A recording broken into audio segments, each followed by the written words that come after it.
Hi, we're here on Blessings Farm and we're going to prune our almond tree. First of all though, this guy's been transplanted, so we're going to actually cut him back quite severely to help reduce the shock and to allow him to establish his root system. But if you're interested in pruning, I'd like to give you a moment to consider why you're pruning. Are we pruning for aesthetic, for the beauty of the plant, or you're pruning to reduce stress, as I am today? Or you can prune simply to increase the fruit production, or maybe just size control. So there are different ways of pruning for those things. Anyway, we're going to reduce stress for this guy today. First of all, I'd like you to take a look at your subject that you're going to prune. Have a good walk around it from every angle, because you might choose to take a branch off and then realise that from the other side it was a good one to leave in. So just have a good look around, and also particularly note what's dead and what's alive. There's quite a bit of broken, damaged things here from when we moved, and also I was expecting to have a lot more damage to this tree because of where it was transplanted and its size, and so I didn't prune it at all in case we lost a major limb, so we could use another limb to replace it. So that's why it hasn't been pruned up until now. But we're going to go ahead and start pruning this guy. So the first thing to look for is remove all your dead stuff.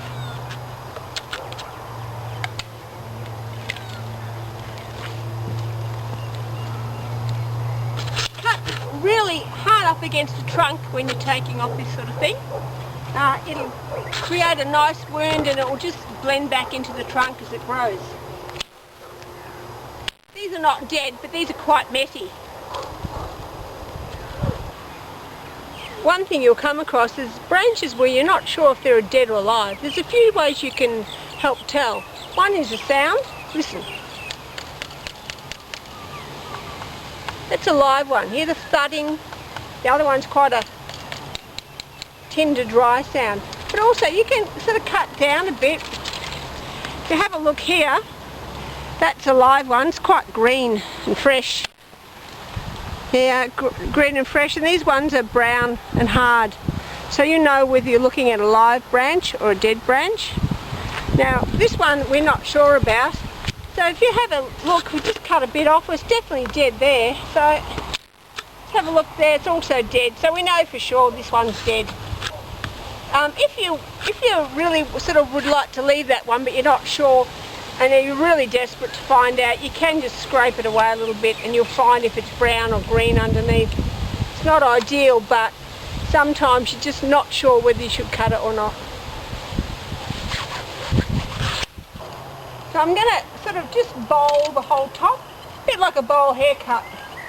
And if you can prune to an outside bud, I suspect that's dead, but if you can prune to an outside bud so the plant's constantly moving out from the centre.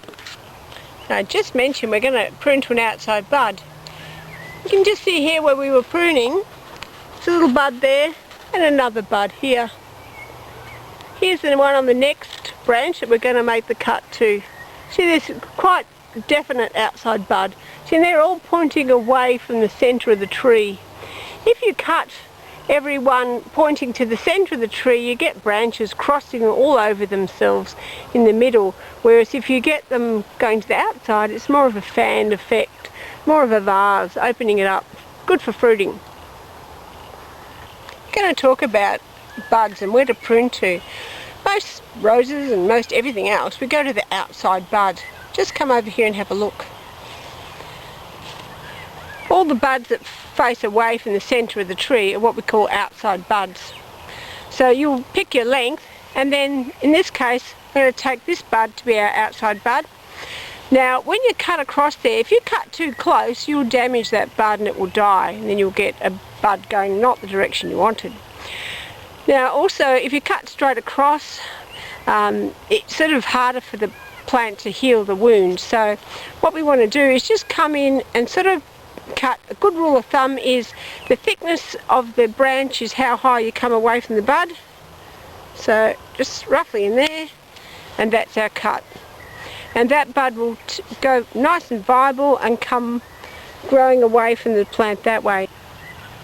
Right, the last time we just pruned these nice young buds, but of course if you're trying to reduce the plant or to reshape it, you're going to have to come down into this type of material. So in this case we're going to go to this outside bud here, just on a slight angle there and not too close to the bud, and that will cause that one to shoot off. Now if we were going to reduce this tree even more, we want to reduce it quite dramatically, we'll once again come to an outside bud. It's always good to pick a slightly weaker outside bud or outside branch, because what tends to happen is, I'll show you an example in a moment, but the leaders or the top branches tend to grow faster than the others. So if you pick a weaker one to start with, the sap will flow up to the top and that one will actually become quite strong.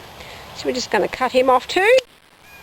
Okay, now as you can see, this is now our outside bud, lovely shape, but this guy's quite a bit sort of higher, so we'll just tidy him up, once again going to the outside bud.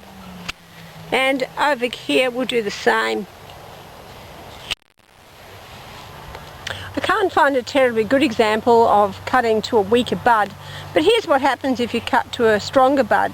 You see the other branches around here are quite a bit smaller, but at the top normally the plant will feed the top branch, and so if we'd picked a weaker branch it might have been like this and then it would catch up to the others.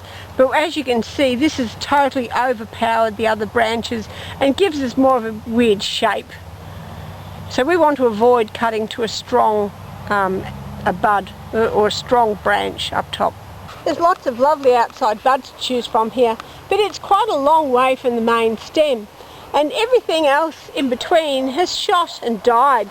These are all dead. So if we were to take all these off, what it would give is a bare branch with the tufts on the top, so that's no good. And as you can see, it's quite a long way from the main trunk. So there's a few things we can do. We can either cut it right at the top here, or we can come down and look for a nice new viable bud. You'll see all these are quite fat, they haven't grown on, they haven't become dead like this, and if you cut back to those, that will become the new viable bud. So I'm looking at a nice length that I would like here. I'm looking to send the bud away from the centre of the plant, and we've got a little bit of a gap here, so I'm going to choose this bud because that will come out and fill this gap. So we're just going to cut that one, and that will fill the gap here. Now if I was to cut this one, the branch will go here, which will look silly and crossed over, and if I was to use this one, it'll go back into the centre of the tree, which will give you more possible, well, damage, and also with it all being crowded you'll get a lot more rot problems and fungus problems. I talked about planning the shape of the tree and remove all the dead stuff first, and as you'll see, now I've removed all the dead stuff, we've got this lovely cluster of branches up here, and we've got this one odd mallee down the bottom here. So I'm going to take that out because I think aesthetically that's not going to be as pretty as a nice cluster of branches. But before I cut it off, because I've got my trusty pruning saw, I'm going to reduce the weight, because what can happen is if you start cutting through, it'll fall and peel the bark down, and we don't want to do that because it leaves a rather large scar. And you know yourself, a small scar or a small cut will heal a lot quicker than a great big open wound. So I'm just going to take some of the weight off this.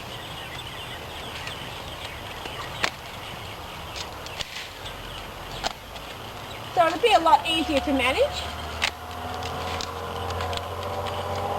Okay. And what I'm going to do is a small uppercut so that we've got less chance of the bark ripping down as we go. Once again, I'm going to go nice and close to the stem like I did with these guys.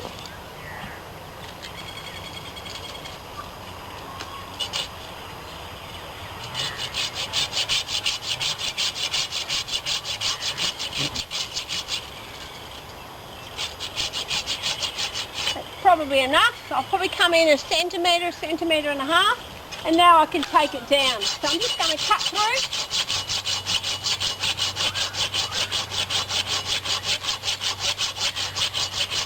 And try not to be tempted to let it sort of drop or bend it off. Cut it right through.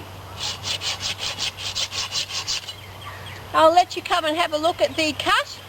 And because it's a fairly big wound, we're going to paint that with just a normal house paint. You'll notice the cut is nice and flush with all the other cuts, quite close up against the stem. Number one, if you leave a piece out, what will happen is that piece will die, or it might even put shoots all over it, and that'd be no good either.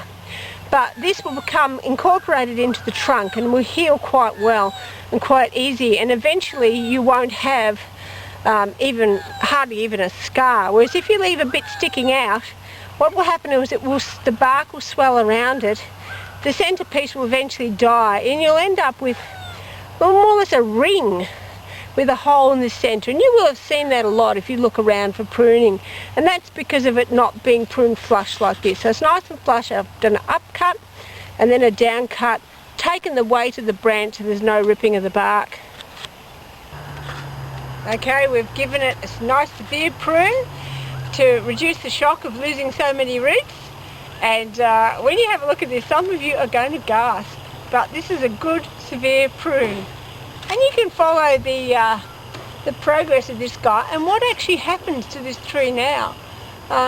So watch my pruning or babying a tree through its first year. Watch that. Push the I like if you enjoyed this. And if you want to see more and in fact get the updates as they come out on how this tree is going, push the subscribe button now and send it on to a friend too, and show them what the woman did to this poor tree.